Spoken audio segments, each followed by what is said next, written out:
By my training, I am a psychiatrist.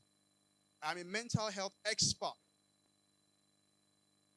And my subspecialty is ensuring that young people, like you're seated here, do not suffer from mental health problems.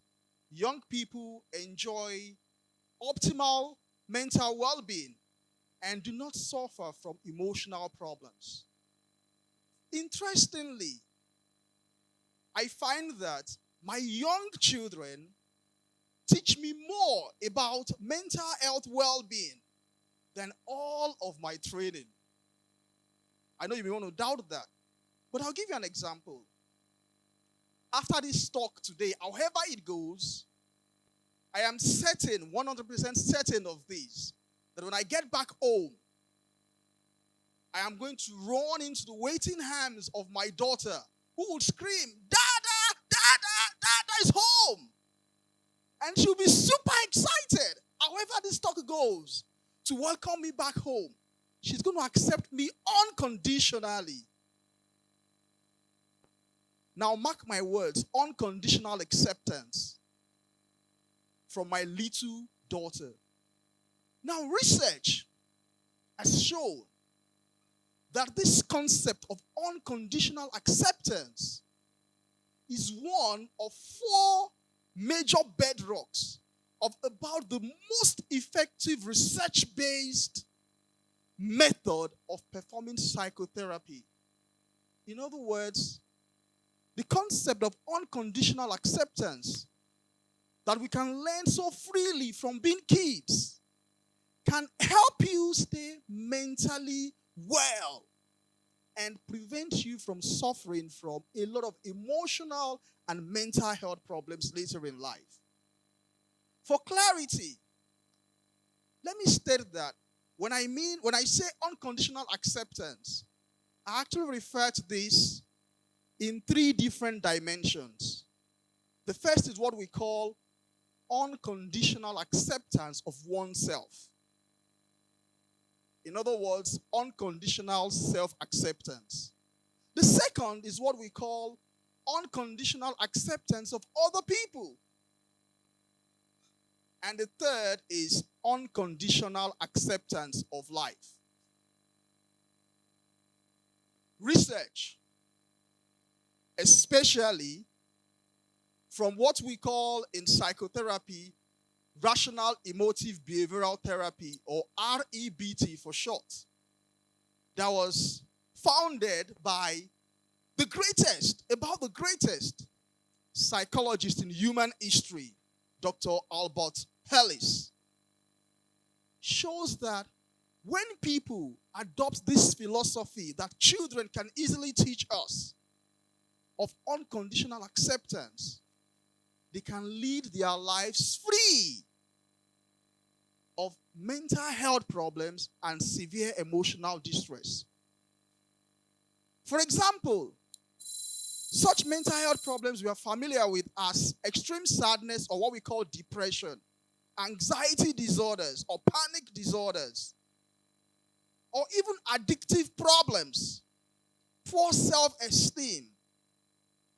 With unconditional acceptance that children so freely teach us, we can gain mastery over these problems. Let me illustrate. By unconditional acceptance, the mere fact that you are alive, that you are human, and that you are unique is enough to be celebrated. How do I mean?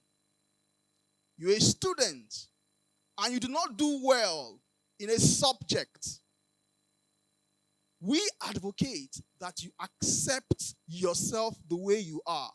Not doing well in one subject does not define your person, does not make you a failure, does not make you horrible, does not make you unfit to be alive. The fact that you are human, you are alive, and you are unique is enough to be celebrated. As a matter of fact, a good number of the suicide cases I've had to contend with, or attempted suicide cases I've had to attend to, suffered from an inability to just be kids, to accept that they are human, they are unique, and the fact that they are alive is sufficient reason to be celebrated. They perhaps failed a promotion exam, failed an exam, or didn't do too well, had a relationship failure. They now rate themselves and refuse to accept themselves unconditionally. It makes them suffer from a lot of emotional distress. And then unconditional acceptance of other people. On earth in this life, not everybody may like you, but that does not necessarily make them monsters or terrible people. That just makes them human, makes them unique, and the fact that they are alive, even though they did something not nice to you, does not make them totally horrible people. Difficulty in accepting others the way they are leads to a lot of relationship struggles and emotional problems that young people have with their peers, have with their colleagues, and even have with their parents. And the last aspect of unconditional acceptance is what we call unconditional life acceptance. What does this mean? In spite of our best efforts, life is life. Things may go wrong. That does not make living totally worthless. Sometimes we win, sometimes we lose. Life is still life.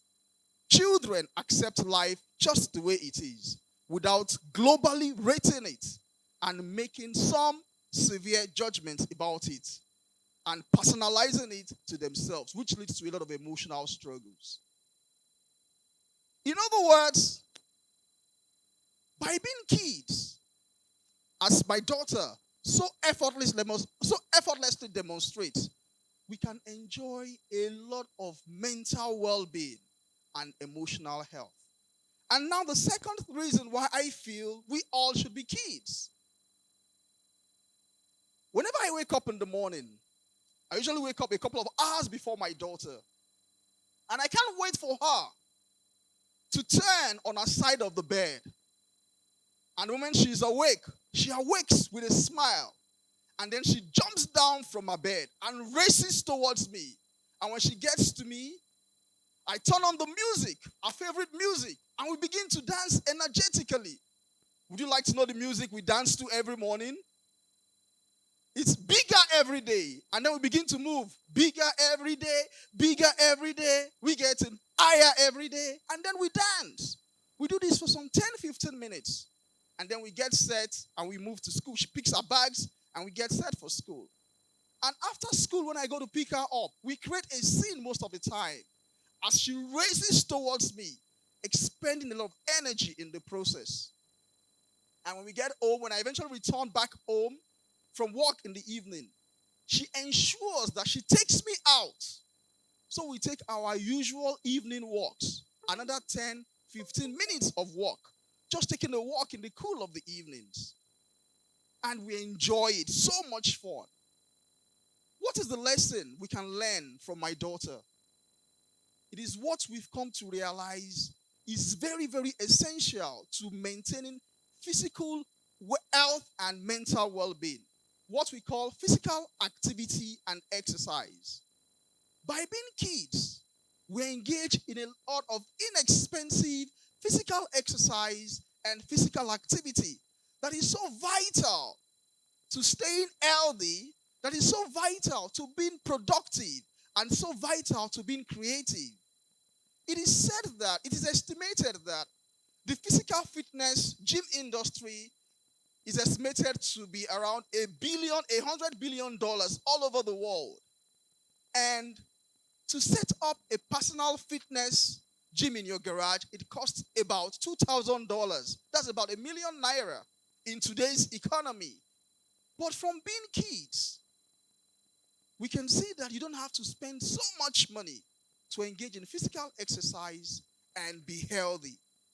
And research has shown us that by engaging in physical exercise, by moving our bodies, by running like my little daughter does, we can put in place a motion, we can set in motion a mechanism in our system that encourages free flow of ideas, that puts in place some chemicals, some neurochemicals, and some hormones that help us stay mentally healthy, help us regulate our emotions, and also help us stay physically healthy, preventing such illnesses later in life like hypertension, diabetes, and joint problems.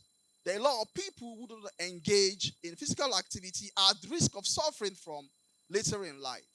And finally, the third lesson that we can learn from kids that further emphasizes the need for us all to be kids and enjoy our being kids.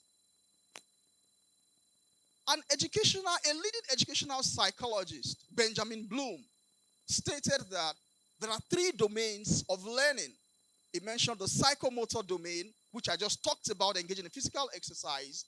He also mentioned the affective domain, which I just talked about with respect to our mental health, accepting unconditional acceptance. And then Benjamin Bloom also talked about the cognitive domain. And from children, we have masters, one of the leading authors and experts on power strategy and human nature, Robert Greene, stated that children naturally are creative. He also mentioned that in children, there is a creative spark that makes them super creative. And as we grow older, we are forced by society to suppress this creative part of us. However, from children, from being kids, we all will recall growing up, how adventurous and curious we were about the things happening around us. If my daughter were here, for example, you would not find her sit still. Rather, you find her going about adventurous and exploring things around her. And that's it really about being kids. Some of the problems we face in the world today, created by adult ways of thinking, rigid ways of thinking, can be solved readily if only we'll be kids and would subject ourselves to creative ways of thinking that children naturally explore. How many of you are familiar with the iPad, the iPhones, and the MacBooks? How many of you are familiar with them? The legendary inventor, Steve Jobs, who was chairman, CEO of Apple Incorporated, the producers of this, has something to say about children and creativity. In his Stanford commencement speech in 2005, in closing, he spoke to the graduates that, above all, remain childlike, be kids, be creative, do not lose your curiosity. And perhaps, for those who share the Christian faith, you may want to ask, why did Jesus, in his interaction with his disciples, insist that they do not prevent children from coming to him? And you also may want to ask, why did he also say that unless we become children, we may not become kings, we may not really reign and have dominion in our chosen spheres? Perhaps we all should be kids. And in summary, from my little daughter, do I have a picture here? Have you seen a picture yet? All right, you're going to see it shortly. From my little daughter, yeah, that's she. You can see our matching uniform and my shirt. Yes, that's my little daughter. You can be sure when I leave here, she's going to demonstrate all I've been saying all along. Curiosity on the cognitive aspect of being children, and then the unconditional acceptance that's so key to maintaining mental health and emotional well-being. And finally, physical activity that we all are encouraged to engage in order to prevent major illnesses that can come later in life. Thank you very much for your time, and God bless you.